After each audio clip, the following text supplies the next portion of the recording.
Let's dive into breaking news that's shaking up Britain's political landscape.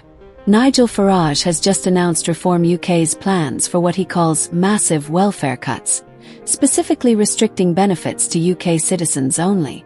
This policy marks a significant shift in the welfare debate and could reshape Britain's social support system.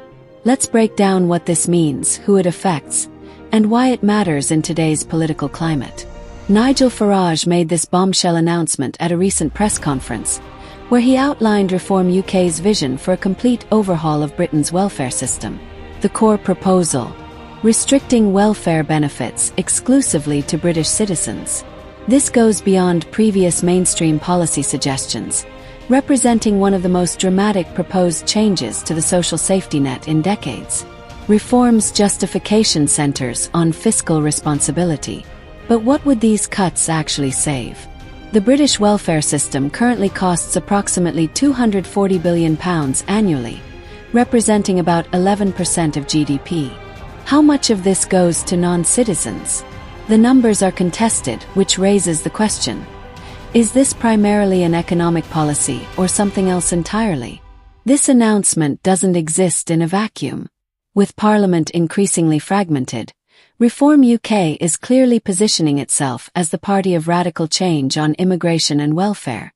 How does this compare to Conservative, Labour, and Liberal Democrat positions?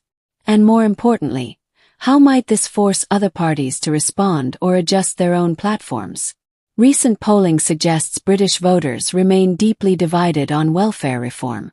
While concerns about welfare spending rank high in voter priorities, there's significant disagreement about solutions. Does Reform's proposal align with public sentiment, or is it pushing beyond what most Britons consider acceptable policy? How do other developed nations handle welfare eligibility for non-citizens? Countries like Denmark, Australia, and Canada have implemented various restrictions, but none have gone as far as what Reform is proposing. What lessons can Britain learn from these international experiments? Farage's welfare announcement represents more than just a policy proposal. It's a direct challenge to Britain's post-war consensus on the social safety net. Whether this marks the beginning of a fundamental shift or merely a campaign positioning tactic remains to be seen.